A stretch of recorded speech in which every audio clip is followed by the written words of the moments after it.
and welcome to the Popish Plot.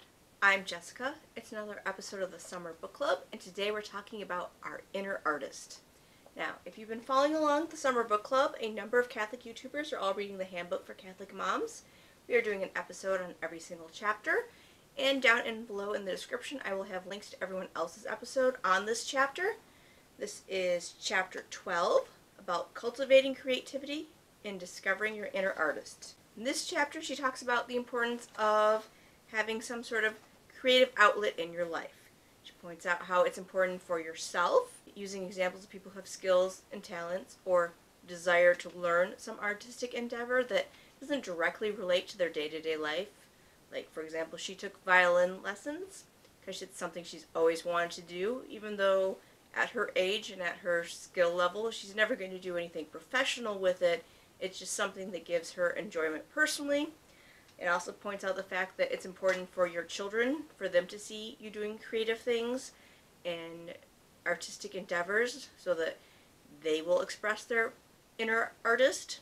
It points out the fact that sometimes, when your kids are young, your artistic endeavors might be coloring with them, going out in nature, looking at some leaves and doing some rubbings of the leaves, things like that, that are just simple kids activities that you're doing too.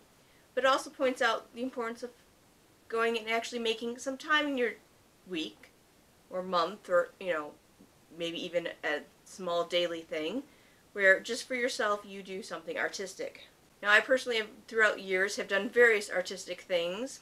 Largely they're things where, just like in this, it's going to be something where it's a little me time, it's a little thing you do for your own enjoyment. It's not going to be your job, it's not going to be an important skill that you have to use on your workplace or anything like that. I used to do the National Blog Writing Month. However, nowadays my blog is pretty much for me to keep track of what books I've read, as I do read enough books in a year that every once in a while I'll pick up a book, go, it's interesting, and then I'm like, it seems familiar, so I can go and actually research and say, yeah, I read that book 3 years ago, that's why it seems so familiar. So that's something I did a while ago. I don't do it anymore. I then, for a couple of years, did the National Novel Writing Month, which is, the main one is in November, and you attempt to write 50,000 words for a novel, which of course is very short for a novel, but it's just to start off your novel and to get to the practice of writing every day, because if you're writing 50,000 words in 1 month, it's not going to be, I'm going to get this all done on Saturday. It's a daily thing. So I have about 1.5 novels, which I know it's junk. It's a first novel. It's something that you write because for anything that you're learning how to do, you have to do a lot of practice before you have something good. Also on the idea of doing art so that your children can see you do art and express themselves in their own creative ways. I know I've shown my children, which I'm not bringing it out right now because if I bring it out, I will then have to put it directly away because it's one of those, this is why we don't have nice things with children, of it will get broken. I spent years learning how to do China painting. I am adequate at China painting. Like all painting, it's something where really it takes around 7 years to be able to hold the brush correctly and do everything good. I didn't quite take 7 years worth of lessons, so I can do a fairly decent plant or animal. My trees have never been good, unless I'm doing a close-up, because I like to make them too solid compared to nature. As I've heard many times, a tree is 90% air, but you always picture it more solid than it is. But, I've done animals okay, and that's really hard. But my children do not believe that the pieces of artwork that I have shown them of mine that are signed with my initials, well, at least the initials from my maiden name, because this was before I was married, are mine. They're like, yeah, you didn't do that. However, they did happen upon a watercolor that I did once, which I am not good at watercolor. Watercolor is fun because it's simple and easy, and there's almost no cleanup.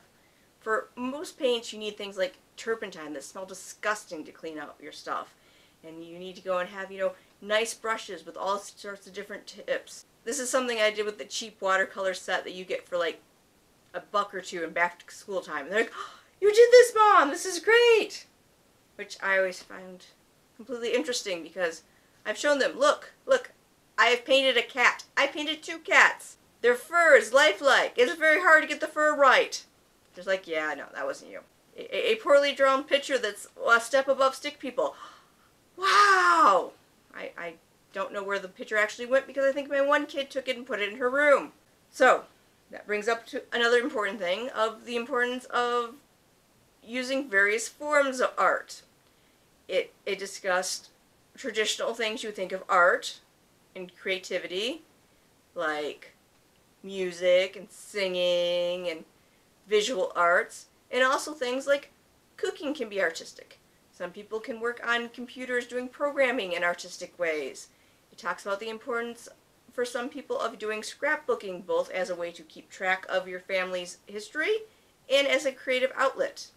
I know art is one of those things that, you know, everyone has something growing up that they consider completely normal, and then you get out in the real world with everyone else, you're like, that is completely strange and weird, and what do you mean it's not normal? I personally know that that's going to be my kid someday with art, because I am not the artistic one in the group of my friends. As I have friends who are they get paid for doing art. So we just got back from a con in which I got the girl signed artwork by the artist because I'm friends with her. I happen to personally know my youngest daughter's favorite writer. So I personally really enjoyed the chapter on doing artistic things, but I do like the fact that she pointed out that there's a lot of different types of creativity, simply because there are a number of people who don't think they're creative at all because they don't follow the traditional ideas of what a creative thing is. They don't paint, they don't sing, they can't play a musical instrument. But there are many other ways that you can go and show your kids how to be creative and help them use their artistic talents. For example, they even point out the fact that you can foster creativity by travel, especially if you travel to different places with artistic goals in mind. Like always, it ends with web resources and homework. And in this chapter, the homework includes things like taking some time, it's suggested a month, to actually ponder your creative interest, perhaps journal about it, and try to find a new thing to do. Visit a museum or an art gallery or attend a concert or play. Pursuing a hobby you like. It points out that she likes to knit. She once took 2 years to knit a pair of socks because she's not particularly good at it. And, well, socks are hard, they have a turn, and I personally always found knitting harder anyway, simply because unless you can do it all at once, you have to make sure all your needles and everything stay in just the right place, because if it starts undoing, you have to start all over again and it's pain. It also suggests you could visit your library to check out books or DVD to help with your creative efforts, or to pull out one unfinished project and work on completing it, or at the very least donating it to a local organization that could use it. So go ahead and comment down below with what you're creative with. And then also while you're down there, when you're done watching this episode, click on some of the other links to go and watch everyone else's ideas on their creative outlets. And remember, until next time, live your faith, love your faith, and share that love.